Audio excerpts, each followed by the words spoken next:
selamat pagi Bapak Ibu. Pagi Pak. Salam sejahtera bagi kita pada hari ini. Yang pertama saya mengucapkan terima kasih kepada Bapak Ibu yang telah hadir dan ikut bersama-sama dalam webinar singkat kita tentang budaya positif yang harus kita kerjakan di tempat kita mengajar atau di sekolah kita masing-masing. Bapak Ibu yang terkasih, hari ini saya akan mengambil waktu Bapak Ibu untuk beberapa jam atau 1 jam ke depan supaya kita bersama-sama diskusi dan berbagi bagaimana atau hal-hal budaya-budaya positif apa yang bisa kita kerjakan atau kita lakukan di tempat kita mengajar atau di sekolah di mana kita mengajar. Dan hal ini sangat bermanfaat untuk bekal kita dalam melakukan kegiatan proses pembelajaran untuk kedepannya. Baik Bapak Ibu yang terkasih, seperti apa yang di awal sudah saya perjelaskan, perkenalkan nama saya Jeffrey Fernando Sibuya. Saya mengajar di SD 091626 Bandar Maratur, Kecamatan Bandar, Kabupaten Simalungun. Nah, pada saat ini saya sedang menjalani pendidikan calon guru penggerak angkatan 9. Saya sudah mendapatkan banyak hal pelajaran, saya sudah mendapatkan banyak hal pemahaman, dan saya akan berusaha membagikan apa yang sudah saya dapat atau apa yang pemahaman apa yang saya dapat dan yang pastinya sangat bermanfaat. Nah, seperti judul di awal yang sudah saya katakan bahwa hari ini saya akan berbagi tentang budaya positif, ya. Budaya positif. Kalau kita sudah mendengar kata positif, berarti kita yang di dalam pikiran kita adalah hal-hal yang positif atau baik, ya. Tentunya budaya positif. Budaya artinya kebiasaan positif yang akan kita kerjakan di kelas kita masing-masing, ya. Baik Bapak Ibu, agenda kita pada hari ini adalah kita nanti pembukaan sudah saya lakukan, lalu nanti saya akan menyampaikan kompetensi lulusan atau capaian atau tujuan dari webinar ini, dan yang kemudian nanti ada pemahaman inti tentang judul besar kita, kemudian eksplorasi konsep, dan yang terakhir nanti tentang refleksi. Baik Bapak Ibu, selama webinar ini berlangsung, saya mohon kerjasama dari Bapak Ibu. Yang pertama, untuk tidak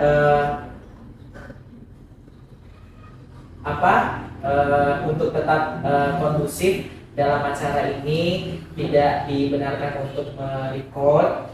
Kemudian jika ada bertanya silahkan angkat tangan, dan marilah kita berpartisipasi aktif dalam webinar ini, ya.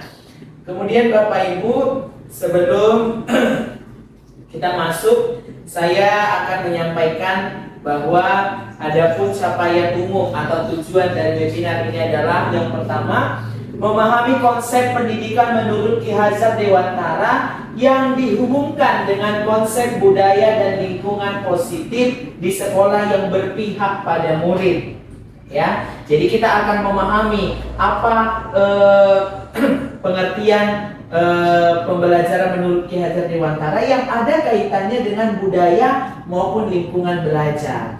Nah, yang kedua akan melakukan evaluasi dan refleksi tentang praktik disiplin dalam pendidikan Indonesia secara umum untuk mendapatkan pemahaman baru mengenai konsep disiplin positif yang menciptakan murid dengan profil pelajar Pancasila.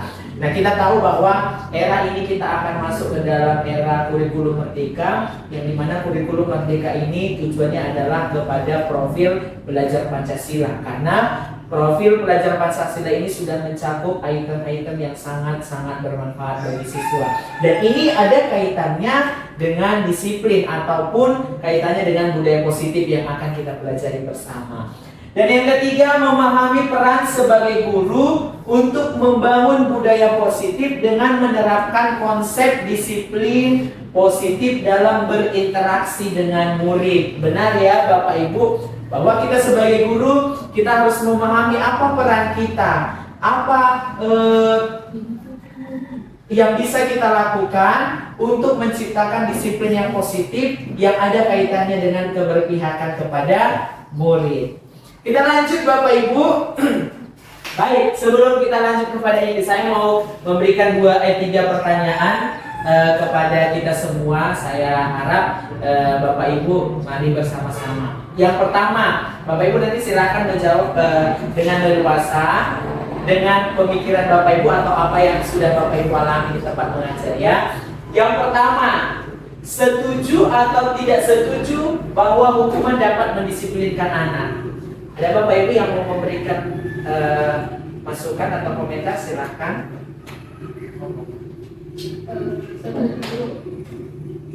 Setuju. Ibu Sony mengatakan bahwa Ibu Sony setuju bahwa hukuman dapat mendisiplinkan anak. Baik, Ibu Sony, saya mau tanya, apa dasar Ibu Sony mengatakan bahwa hukuman itu dapat mendisiplinkan anak? Kadang anak itu diberikan hukuman atau efek jera untuk, contohnya ya, jikalau anak itu tidak mengerjakan tugas setiap hari. Kalau kita tidak memberikan hukuman kepada siswa, pasti dia akan melakukan hal itu secara terus-menerus. Tetapi hukuman di sini hukuman yang ringan, yang sewajarnya diberikan kepada anak. Begitu. Ya, boleh plus untuk Ibu Sony. Terima kasih Ibu Sonia. Artinya bahwa menurut Ibu Sony setuju karena kadang-kala hukuman ini dapat membuat efek jerah terhadap si anak untuk tetap disiplin, namun tetap dengan menggunakan hukuman yang sesuai atau setimpal atau tidak seberat yang kita pikirkan. Baik, terima kasih Bu Sony. Pertanyaan yang kedua, setuju atau tidak setuju pemberian hukuman dengan hal positif seperti membaca atau membersihkan halaman sekolah dapat meningkatkan disiplin anak? Bagaimana Bapak Ibu? Apakah dengan kita memberikan hukuman membaca atau membersihkan halaman di sekolah itu akan meningkatkan disiplin mereka? Jadi semata-mata hukuman itu tidak dengan kekerasan, tapi dengan pembelajaran seperti pembelajaran membaca atau membersihkan halaman sekolah. Apakah Bapak Ibu setuju dengan statement ini? Yang mau berpendapat silakan.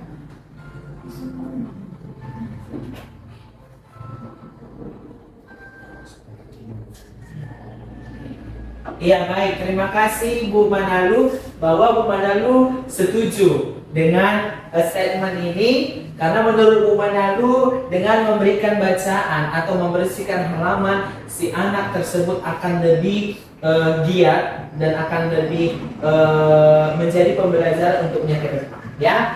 Baik, pertanyaan pemantik yang ketiga Bapak Ibu, setuju atau tidak setuju memberi penghargaan dapat meningkatkan motivasi belajar anak?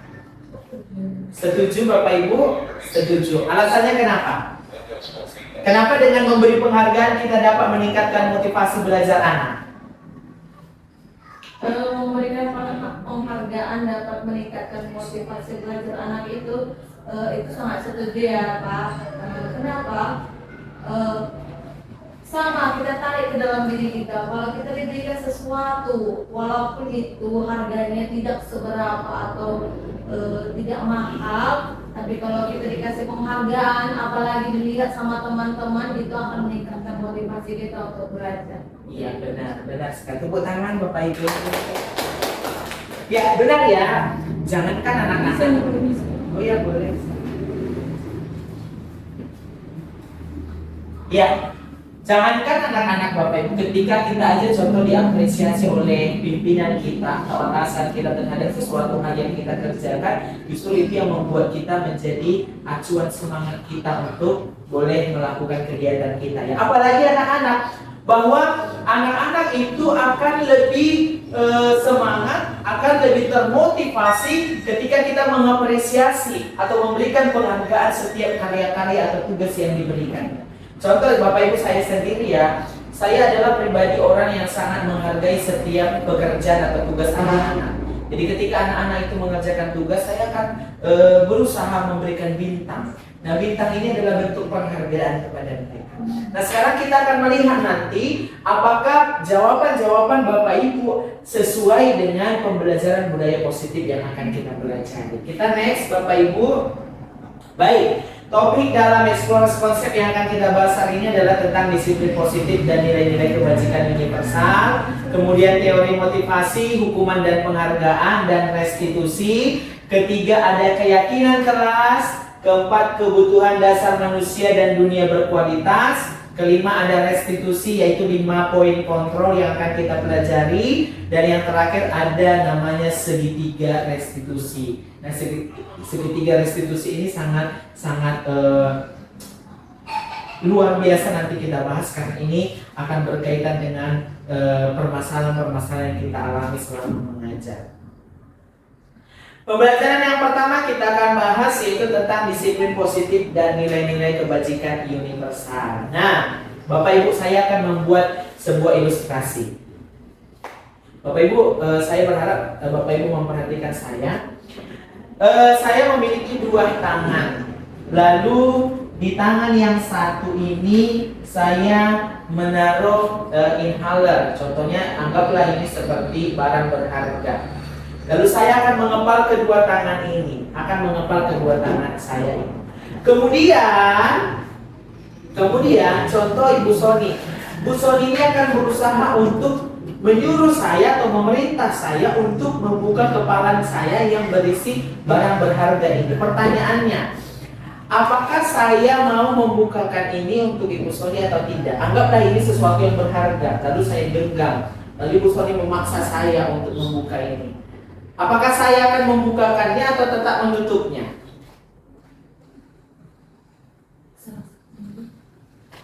Tergantung saya ya, benar ya Bapak Ibu, tergantung. Ya benar, jawabannya benar.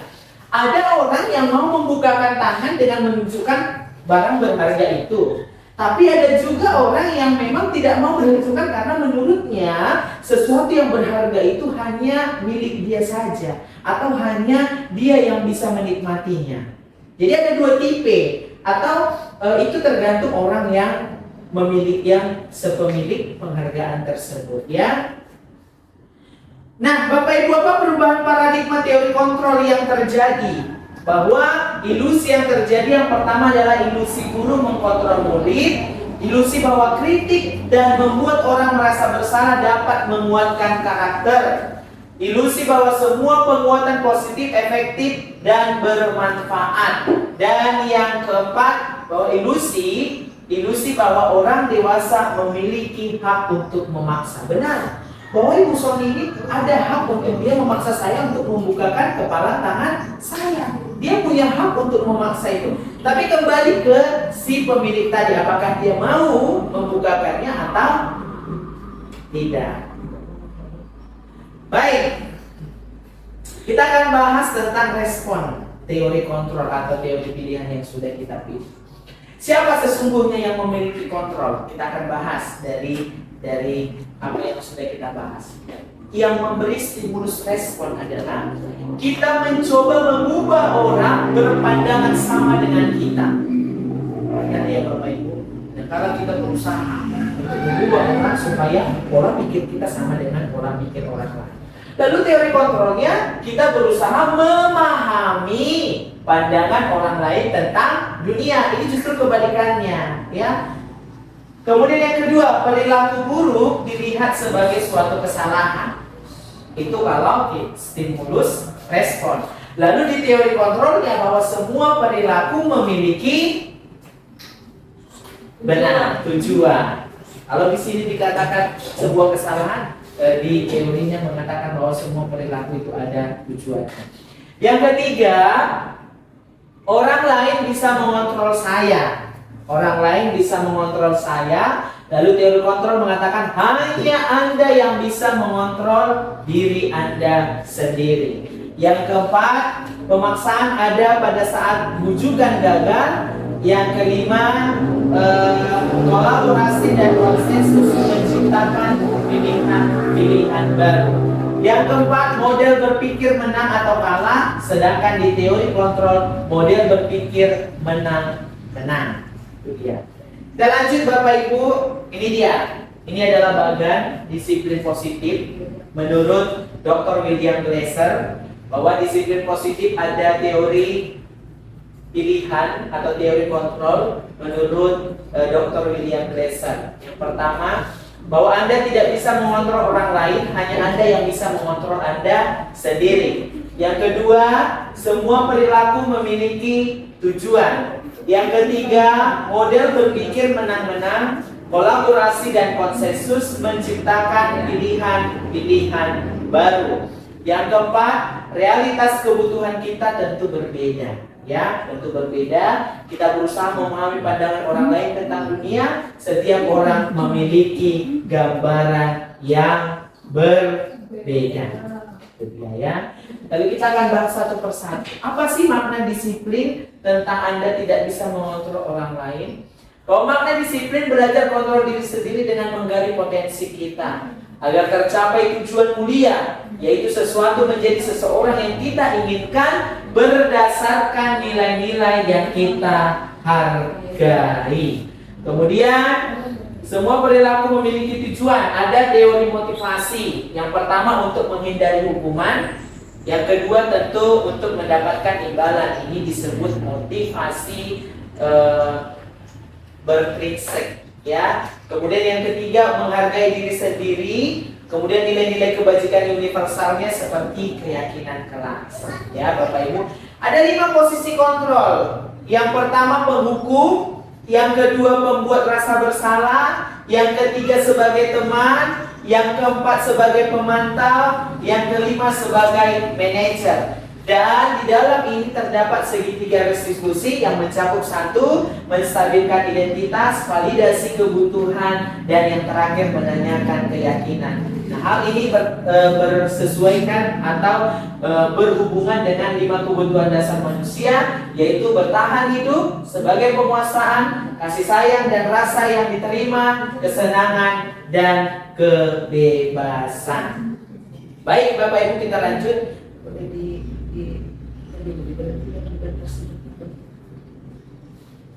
Baik.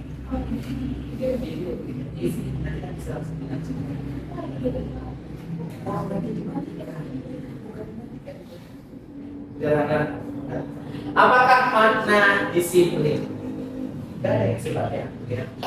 Baik, berdasarkan dari bahasa Latin, disiplin yang katanya disiplina, yang artinya belajar, ya. Baru kedua, makna asal dari kata ini berkonotasi dengan disiplin diri dari murid-murid Socrates dan Plato. Yang ketiga, disiplin diri membuat orang menggali potensinya menuju sebuah tujuan apa yang dia hargai. Yang keempat, namun dalam budaya kita makna kata disiplin telah berubah menjadi sesuatu yang dilakukan seseorang pada orang lain untuk mendapatkan kepatuhan. Kecenderungan umum adalah menghubungkan kita disiplin dengan ketidaknyamanan, bukan dengan apa yang kita hargai atau pencapaian suatu tujuan yang mulia.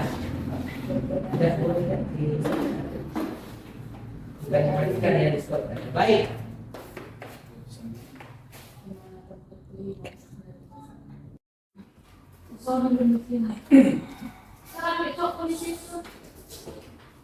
Baik Bapak Ibu, kita akan lanjut. Kemudian nilai-nilai kebajikan universal. Nah, kita akan bahas satu persatu Bapak Ibu. Nilai-nilai kebajikan adalah sifat-sifat positif manusia yang merupakan tujuan mulia yang ingin dicapai setiap individu. Nilai-nilai tersebut bersifat universal, dalam arti bersifat umum dan lintas bahasa, suku bangsa, agama maupun latar belakang. Yang pertama, setiap perilaku atau perbuatan memiliki sebuah tujuan. Dan ini dikemukakan oleh Dr. William Glasser pada teori kontrol tahun 1984. Yang kedua, Dengan mengaitkan nilai-nilai kebajikan yang diyakini seseorang, maka motivasi intrinsiknya akan terbangun, sehingga menggerakkan dari dalam untuk dapat mencapai tujuan mulia yang diinginkan. Ini menurut Diana Glosson pada tahun 1998. Yang ketiga, nilai-nilai kebajikan yang ingin dicapai oleh setiap anak Indonesia kita kenal dengan yang namanya profil pelajar Pancasila. Nah, profil pelajar Pancasila ini berisi tentang beriman, bertakwa kepada Tuhan Yang Maha Esa dan berakhlak mulia. Yang kedua, mandiri, bernalar kritis, berkebinekaan global, bergotong royong, dan yang terakhir adalah kreatif. Kita lanjut Bapak Ibu. Yang kedua yaitu teori motivasi, hukuman, dan penghargaan, serta yang terakhir disebutlah restitusi. Teori motivasi perilaku manusia ada 3. Yang pertama untuk menghindari ketidaknyamanan atau hukuman, yang disebut dengan motivasi eksternal. Yang kedua untuk mendapatkan imbalan dari orang lain atau institusi. Yang ketiga untuk menghargai diri sendiri atau motivasi internal. Dalam motivasi internal ini terdapatlah tujuan disiplin positif. Nah, contoh-contoh pertanyaannya adalah contoh seperti apa yang akan terjadi apabila saya tidak melakukannya? Atau apa yang akan saya dapatkan apabila saya melakukannya? Atau saya akan menjadi orang yang seperti apa bila saya melakukan. Kita next Bapak Ibu. Ini dia. Ini sudah tidak asing lagi bagi kita ya, bahwa yang di depan adalah tokoh pendidikan atau pahlawan pendidikan, disebut dengan Bapak Ki Hajar Dewantara. Nah, merdeka menurut Ki Hajar Dewantara itu apa sih sebenarnya? Ini ada kaitannya dengan teori motivasi yang akan kita belajar ya. Bahwa menurut Ki Hajar Dewantara, merdeka itu artinya tidak hanya terlepas dari perintah, akan tetapi juga cakap memerintahkan diri sendiri ya. Tidak hanya lepas dari perintah, tidak hanya lepas dari jajahan contoh, atau tidak hanya lepas dari suruhan, tetapi bagaimana kita bisa memerintah diri kita sendiri. Bagaimana kita bisa mendisiplinkan diri kita sendiri ya. Kemudian ini adalah contoh dihukum oleh penghargaan. Bahwa penghargaan berlaku sama dengan hukuman. Dalam arti meminta untuk membujuk seseorang melakukan sesuatu untuk memenuhi suatu tujuan tertentu dari orang yang meminta atau membujuk. Dorongannya eksternal dan akan ada faktor ketergantungan. Beberapa dampak dari pemberian penghargaan adalah sebagai berikut. Yang pertama, pengaruh jangka pendek dan jangka panjang. Yang kedua yaitu penghargaan menghukum. Selanjutnya dihukum oleh penghargaan. Penghargaan mampu menurunkan kualitas, benar. Penghargaan mematikan kreativitas. Penghargaan mengurangi motivasi intrinsik. Apa itu bentuk program kebajikan atau apresiasi? Bahwa dalam memberikan apresiasi perlu diingat beberapa hal ya. Memberikan apresiasi perlu diingat beberapa hal. Yang pertama adalah beri pengakuan secara khusus. Kemudian beri pengakuan secara pribadi, beri pengakuan kepada semua murid bergantian, beri pengakuan secara konsisten dan fokus pada proses. Nah, Bapak Ibu, kita di sini kan tentu adalah sebagai seorang pendidik. Ada yang sudah berpuluh-puluh tahun menjadi seorang guru, ada yang beberapa tahun saja. Namun, apakah Bapak Ibu kita pernah mengapresiasi setiap murid kita? Atau kita hanya mengapresiasi satu orang saja? Nah, sekarang itu tergantung pada Bapak Ibu ya. Itu masuk ke poin yang ketiga, beri pengakuan kepada semua murid dalam arti bergantian. Mari Bapak Ibu, ketika kita mengapresiasi, ketika kita memberikan pengakuan khusus kepada murid, berikan juga pengakuan atau apresiasi kepada teman-teman yang lain. Bagaimanapun itu, apapun yang dia kerjakan, apresiasi lah. Karena hal tersebut akan sangat membantu, memberikan semangat, memberikan motivasi kepada mereka. Kita lanjut Bapak Ibu. Ini adalah contoh apresiasi kebajikan. Jadi ya Bapak Ibu, kita boleh lihat, saya sudah membuat pemetaannya. Di pembukaan contohnya, kemarin saya perhatikan rasa empatimu besar sekali pada saat menolong murid baru di kelas kita. Ini kan adalah salah satu bentuk apresiasi kan? Bahwa di pembukaan kita bilang kemarin saya memperhatikan. Ini nilai kebajikannya, rasa empatimu besar sekali. Nilai kebajikannya terletak pada rasa empatinya, yaitu pada situasi ketika dia menolong siswa baru. Ya, contoh yang kedua yang bisa kita berikan kepada murid ya Bapak Ibu. Contoh yang kedua, saya menghargai. Ini pendahuluannya ya, pendahuluan si guru. Saya menghargai kepedulianmu pada saat kamu membantu teman-teman di tugas kelompok. Itu ya Bapak Ibu. Artinya nilai kebajikannya ada pada kepeduliannya. Ya. Yang ketiga, terima kasih untuk rasa tanggung jawabmu pada saat kamu memungut kertas-kertas yang berserakan di lantai. Maka nilai kebajikannya yaitu rasa tanggung jawab. Jadi ada banyak sekali Bapak Ibu hal-hal kecil sekalipun atau pekerjaan sekalipun yang dilakukan oleh murid kita, oleh anak kita, mari kita apresiasi. Mari kita buat pengakuannya kepada mereka bahwa mereka benar-benar melakukan itu. Apresiasi mereka dengan kalimat-kalimat yang membuat hati mereka senang. Saya percaya Bapak Ibu di tempat ini adalah orang-orang yang mau memberikan itu kepada murid. Kita yakini bahwa penghargaan itu mampu memberikan semangat bagi mereka. Baik Bapak Ibu, saya ada membawa sticky note atau tikar. Nanti saya mau minta bantuan Bapak Ibu. Silahkan Bapak Ibu tuliskan 1-2 contoh, contoh-contoh apresiasi yang sering Bapak Ibu berikan kepada murid. Lalu nanti kita akan kumpulkan dan kita akan lihat bagaimana proses atau apresiasi yang Bapak Ibu berikan. Saya akan bagi ya Bapak Ibu. Boleh ditulis 1-2. Boleh ditulis 1-2 nanti. Kita akan lihat apakah ada nilai kebajikan yang Bapak Ibu buat di dalam memberikan apresiasi atau pengakuan kepada murid. Silakan Bapak Ibu menulis. Saya berikan waktu 10 menit, 5 menit saja, 5 menit. Silakan tulis. Silakan tulis. Silakan tulis. Silakan ditulis, nanti saya akan kumpul.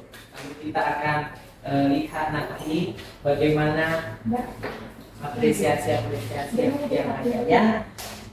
Ini dia contohnya. Pastikan di dalam apresiasi Bapak Ibu ada nilai kebajikannya, ya. Ada nilai kebajikannya. Oke, silakan Bapak Ibu. Kita akan bersama-sama melihat bagaimana apresiasi yang Bapak Ibu sedang lakukan di dalam kelas, ya. Yuk, 1 menit lagi.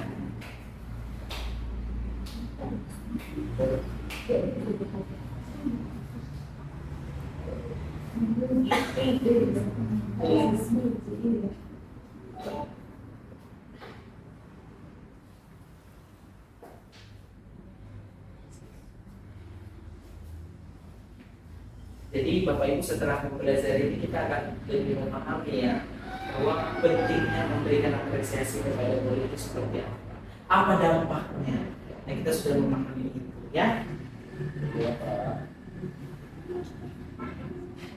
Ada yang sudah selesai boleh angkat tangan. Kita akan tempelkan tikarnya ke sana supaya kita akan sama-sama nanti melihat.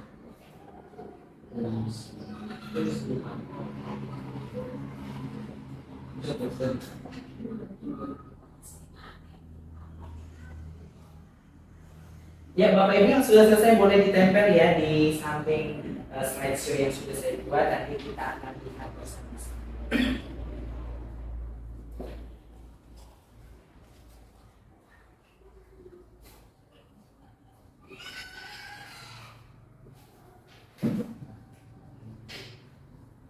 Sudah, Ibu Grace silahkan menempelkan di papan tulis di samping slideshow. Nanti kita akan bahas. Boleh di sampingnya, Bu. Ya, terima kasih. Ayo ya. Ya lanjut Bapak Ibu, silakan ditempelkan tab yang sudah saya bagikan harus bikin note-nya. Kita akan bahas nanti. Satu sudah ada dari Ibu Grace. Ya, ini kan ya apresiasi apa yang sudah kita berikan contoh.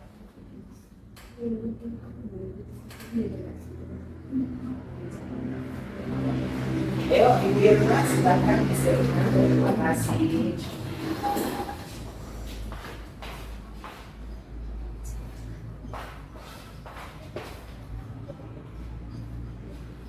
Iya, baik, terima kasih. Luar biasa ya, ternyata jawabannya Bapak Ibu yang sangat sering sekali memberikan apresiasi. Pak Nejo, terima kasih. Wah, mantap. Luar biasa Pak Nejo.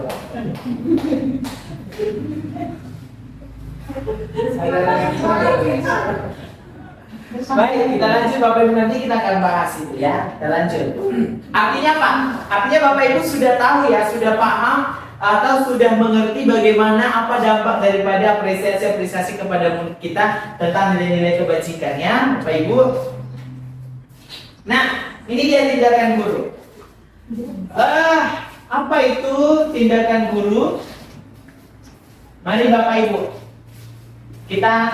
saya mau ajak Bapak Ibu untuk menentukan apakah ini hukuman atau konsekuensi ya. Konsekuensi. Bapak Ibu boleh lihat. Bapak Ibu pilih nanti ya. Itu merupakan jangan itu aku ya.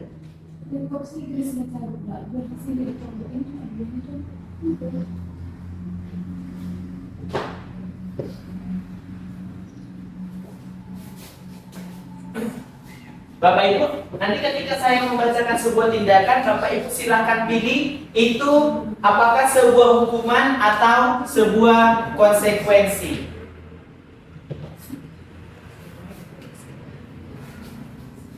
Yang pertama, Bapak Ibu ya silakan pilih. Mencatat 100 kali di dalam buku kalimat, saya tidak akan terlambat lagi karena terlambat ke sekolah. Apakah itu sebuah hukuman atau konsekuensi?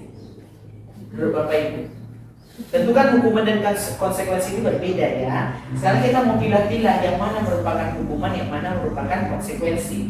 Yang pertama, mencatat 100 kali di dalam buku dengan kalimat saya tidak akan terlambat lagi karena terlambat ke sekolah. Apakah itu sebuah hukuman atau konsekuensi? Hukuman ya, kita catat, nanti kita akan bahas hukuman. Baik, yang kedua, lari mengelilingi lapangan basket 2 kali karena terlambat hadir di sekolah. Hukuman atau konsekuensi? Hukuman.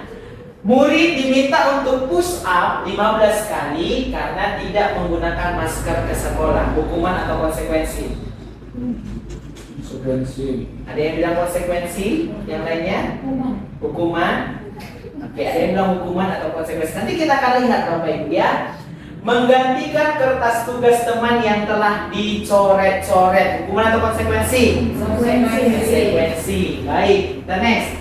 Membersihkan tumpahan air di meja tulis karena tersenggol pada saat belajar. Hukuman atau konsekuensi? Konsekuensi. Murid disuruh untuk tidak mengenakan sepatu seharian di sekolah karena tidak mengenakan sepatu hitam. Hukuman atau konsekuensi? Hukuman. Baik. Lari mengelilingi lapangan basket 2 kali karena terlambat 10 menit untuk pelajaran PJOK. Hukuman atau konsekuensi? Hukuman. Baik, kita akan lihat nanti Bapak Ibu ya. Ini dia. Mencatat 100 kali dalam buku kalimat saya tidak akan terlambat lagi karena terlambat ke sekolah. Jawabannya adalah itu adalah sebuah hukuman. Artinya hukuman ini diberikan karena memang itu adalah kesalahan padanya. Artinya sesuatu hal yang harusnya bisa dilakukan namun tidak dilakukan, maka diberikanlah hukuman. Ya, contoh kan kalau terlambat harusnya dia bisa tidak terlambat, tapi karena ulahnya mungkin terlambat, itu disebutlah hukuman. Lari mengelilingi lapangan basket karena terlambat hadir ke sekolah, tentu hukuman. Murid diminta push up 15 kali karena tidak menggunakan masker, itu adalah hukuman. Bukan konsekuensi ya Pak Nijo, itu adalah hukuman. Menggantikan kertas tugas teman yang telah dicoret-coret, benar, itu adalah konsekuensi karena dia yang melakukan itu, ya. Membersihkan tumpahan di meja tulis karena tersenggol pada saat belajar, benar, itu adalah konsekuensi. Murid disuruh untuk tidak mengenakan sepatu seharian di sekolah karena tidak mengenakan sepatu hitam, adalah hukuman. Lari mengelilingi lapangan basket 2 kali karena terlambat 10 menit untuk pelajaran PJOK adalah konsekuensi. Aneh.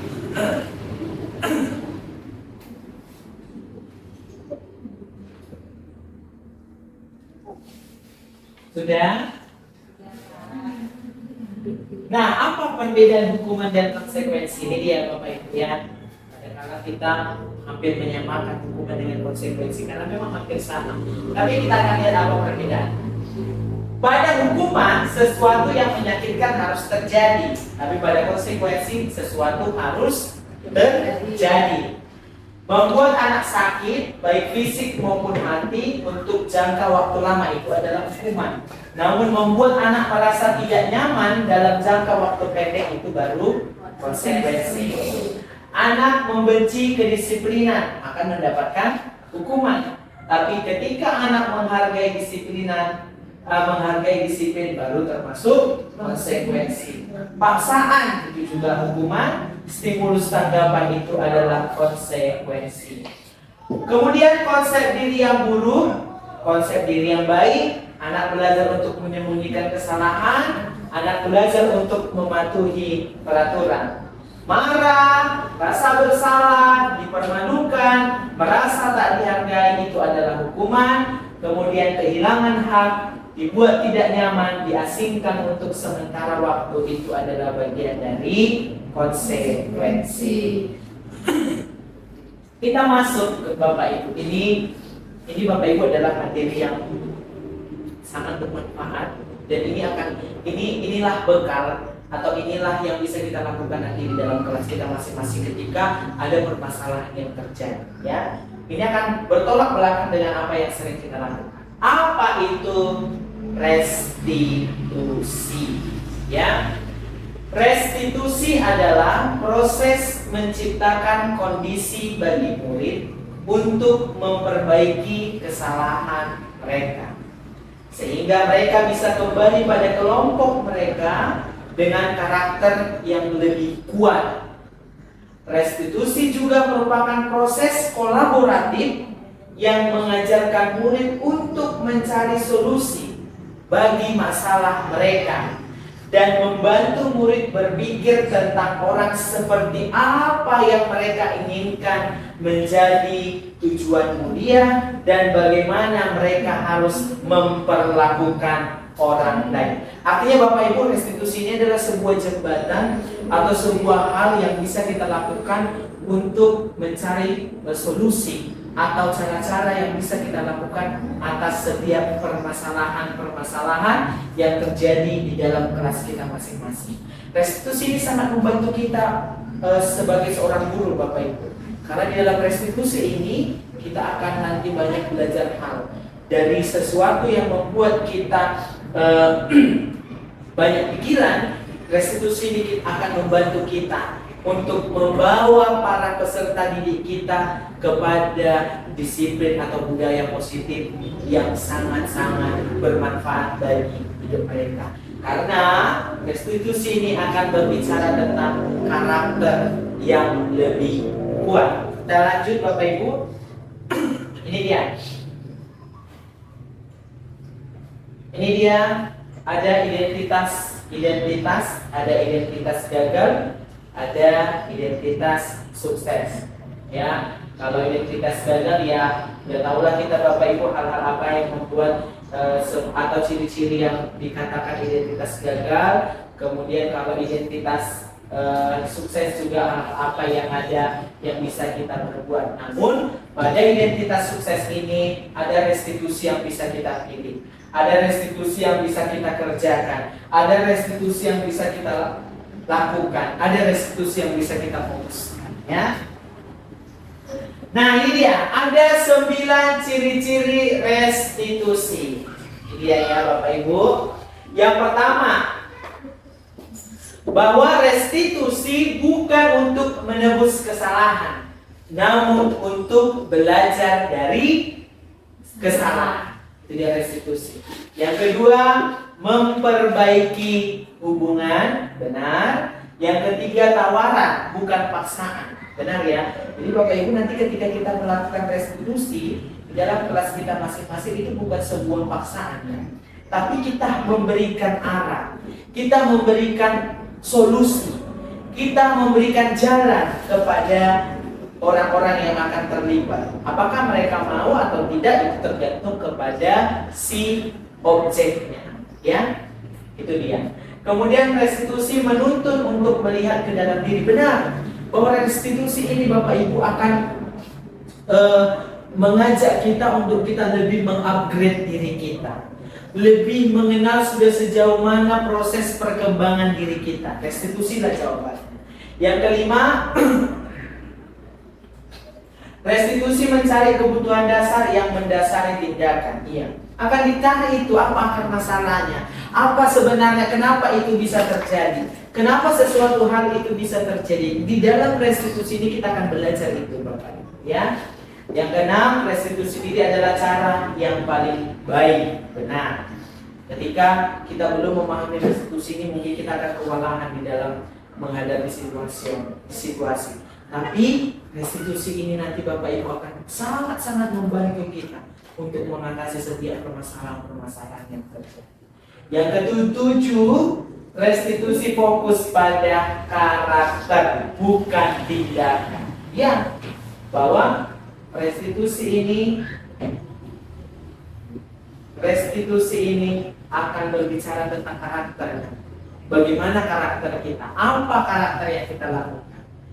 Yang kedelapan, restitusi ini akan fokus pada solusi. Ini yang paling umum, makanya saya buat garis bawahi bahwa ketika kita mendengar restitusi, kita akan langsung berpikir kepada yang namanya solusi.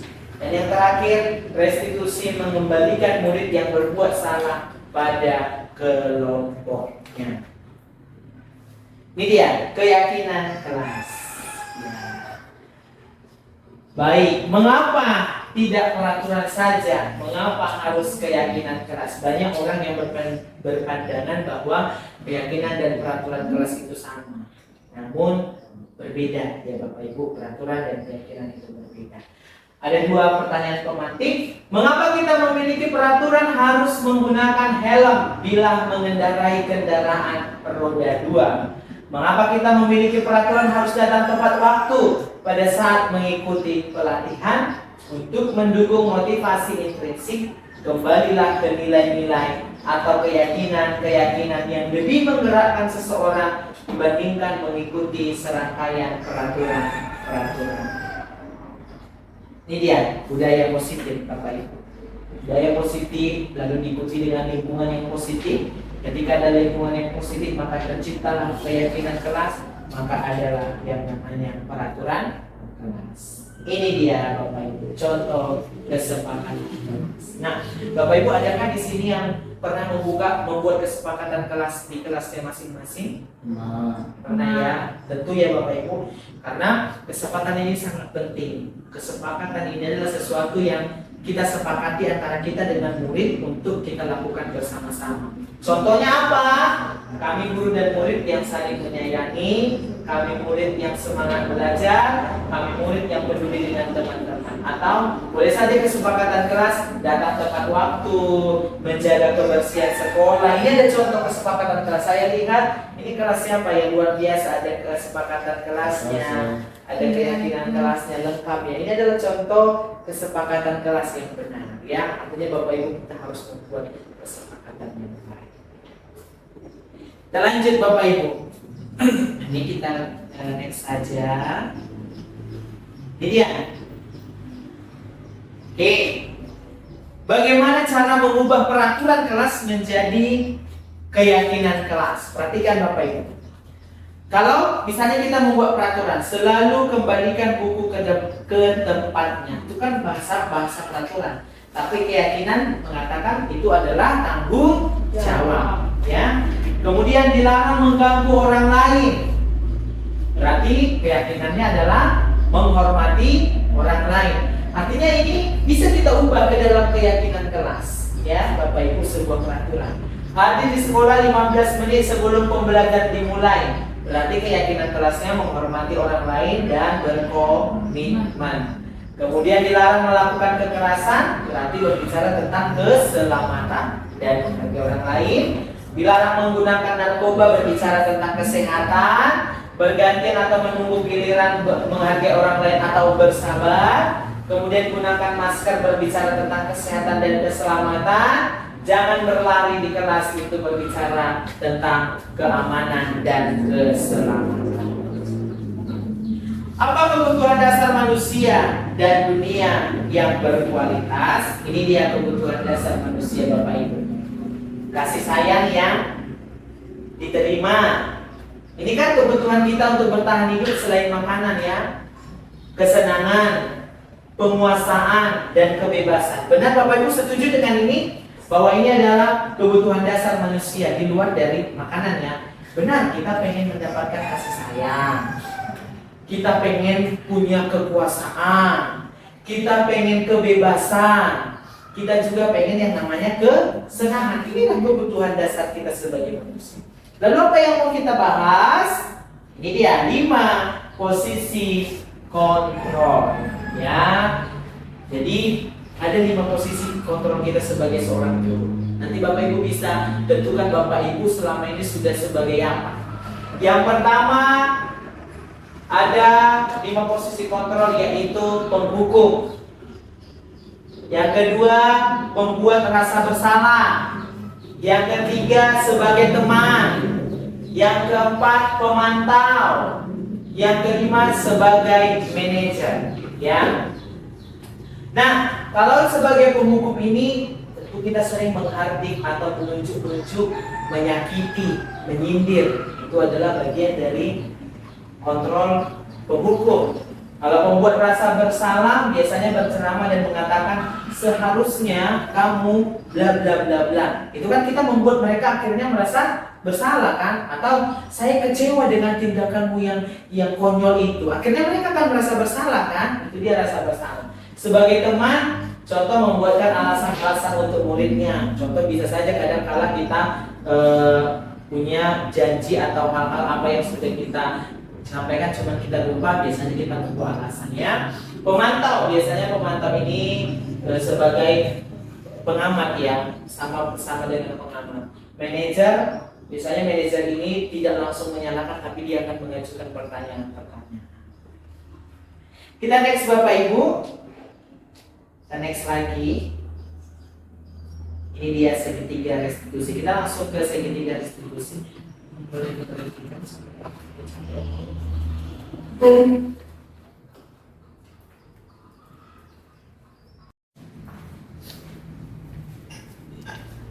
Baik Bapak Ibu, kita akan lanjut kepada segitiga restitusi ya. Ini dia yang tadi saya bilang, bahwa segitiga restitusi ini ada 3 tahap. Yang pertama yaitu menstabilkan identitas, kemudian validasi kebutuhan, dan menanyakan keyakinan ya. Ini dia contoh untuk membuat anak yang merasa gagal karena berbuat salah menjadi positif terhadap dirinya. Guru berkata, berbuat salah itu hal yang manusiawi. Tidak ada manusia yang sempurna. Bapak Ibu juga buat salah. kita pasti bisa menyelesaikan permasalahan ini. Ini adalah contoh kalimat-kalimat yang bisa kita ucapkan kepada siswa atau kepada murid kita ketika mereka membuat masalah atau membuat sebuah kesalahan. Maka kita tidak dengan segampang lagi memarahi, tapi mari kita gunakan restitusi ini dengan baik, ya. Ini dia menanyakan keyakinan. Nah, Bapak Ibu, untuk menanyakan keyakinan pada validasi kebutuhan, kita bisa mengucapkan, kamu bisa saja kan melakukan hal yang lebih buruk, tapi kamu tidak melakukannya. Kamu pasti punya alasan mengapa melakukannya. Apa yang penting bagi kamu? Kamu boleh tetap berusaha menjaga sikap itu, tapi tambahkan sikap yang lain yang baru. Maukah kamu belajar cara lain untuk mendapatkan yang kamu butuhkan tanpa harus memukul? Kemudian, apakah kamu bisa melakukan dengan baik besok lagi? Itu adalah contoh kalimat-kalimat dalam validasi kebutuhan. Contoh kalimat dalam menanyakan keyakinan. Apa nilai yang kita percayai di kelas? Atau apa nilai yang kita percayai di sekolah kita? Kemudian nilai-nilai universal apa yang telah kita sepakati? Kelas yang ideal itu seperti apa sih? Ya. Lalu kamu ingin jadi anak seperti apa? Tahu apa yang kamu rasakan ketika kamu melakukan itu? Apakah kamu menjadi seorang yang seperti apa? Ini adalah kalimat-kalimat yang bisa kita gunakan dalam menanyakan. Ini dia Bapak Ibu, refleksi 30 detik. Bisa kita tanyakan atau kita kita tanya dengan baik kepada murid-murid. Contohnya, apakah kamu ingin berbuat lebih baik? Atau apakah saat ini kamu sedang menjadi orang yang sedang kamu inginkan? Atau apakah kamu bisa mengubah perilaku atau kegiatan kamu saat ini menjadi sikap yang lebih membantu? Atau apakah wajar membuat kesalahan? Bisakah kita memperbaikinya? Apa yang kamu lakukan saat ini? Kapan kamu siap untuk memulai? Peraturannya seperti apa? Sepertinya kamu punya masalah, saya bisa membantu. Atau saat ini kamu seharusnya berbuat apa? Apa yang bisa saya bantu agar kamu bisa melakukannya? Apakah saya bisa bantu kamu agar dapat segera mulai? Tahu? Apakah tugas kamu saat ini? Bagaimana kamu ingin diperlakukan pada kegiatan ini? Bisakah kamu melakukannya? Tahu? Apa yang kamu inginkan? Atau peraturan seperti apa? Ini adalah sebuah intervensi 30 detik yang bisa kita lakukan kepada siswa Bapak Ibu untuk menggali atau mengajak mereka mengubah apa yang mereka lakukan menjadi yang lebih baik. Ya Bapak Ibu ya. Ini dia refleksi untuk kita pada webinar ini. Yang pertama, hal baru apa yang mengubah paradigma saya atau Bapak Ibu yang saya dapatkan? Tahu perasaan apa yang muncul selama mengikuti sesi ini, khususnya mengenai makna disiplin dan motivasi intrinsik? Tahu peran seperti apakah yang saya telah lakukan selama mengikuti modul ini? Saya akan menjadi pamong yang seperti apa setelah mengikuti modul ini? Baik Bapak Ibu, ini sudah banyak materi-materi yang kita pelajari bersama-sama. Ada tentang budaya positif, keyakinan kelas, restitusi, terus ada tentang motivasi, ada tentang penghargaan. Saya percaya Bapak Ibu kita semua yang hadir pada saat ini akan mendapatkan sebuah pemahaman atau mendapatkan bekal yang sangat baik atau sangat banyak untuk Bapak Ibu bawakan nanti ini ke dalam tempat kita mengajar masing-masing. Bapak Ibu, apakah ada yang mau bertanya terkait tentang modul ini? Kami persilahkan. Ada yang mau bertanya?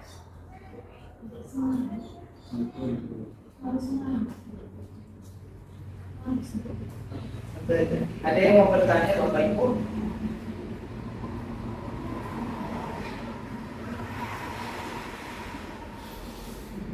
tentang budaya positif atau keyakinan keras atau bagaimana menghargai, memberikan apresiasi, tentang segitiga restitusi contohnya. Bu Irma silakan. Kurang jelas di perbedaan apa tadi Pak? Keyakinan dan Oh, peraturan ya. ya, peraturan. Iya benar. Ini ya. Ini dia. Masih agak sulit. Ini dia perbedaannya ya. Kalau di peraturan dia lebih ke kalimat perintah. Oh. Kalau dia di keyakinan kita lebih mencari dia di bagian keyakinan keras yang mana. Apakah bertanggung jawab atau berbicara tentang sabar, itu berbicara tentang karakter ya. Keyakinan ini lebih menekankan pada karakter. Kalau peraturan kan kita selalu membuat sebuah aturan, tapi kalau keyakinan berbicara tentang karakter, itu dia. Bagaimana Ibu Irma? Iya. Ada lagi Bapak Ibu? Sudah mengerti baik. Baik Bapak Ibu semua, sekali lagi terima kasih untuk Bapak Ibu semua yang sudah berkenan hadir dan dengan setia untuk hadir. Biarlah Bapak Ibu apa yang sudah kita bahas atau diskusikan pada saat ini boleh menjadi bekal Bapak Ibu dan saya juga khususnya. Mari kita menjadi guru yang terus belajar, terus mengupgrade diri, terus belajar tentang pemahaman proses perkembangan diri, karena akan banyak hal yang bisa kita pelajari untuk selanjutnya demi kemajuan daripada dunia pendidikan. Kalau tidak ada lagi, saya Jeffrey Fernando Simboya mengucapkan terima kasih. Salam sehat, salam bahagia, salam sejahtera. Terima kasih.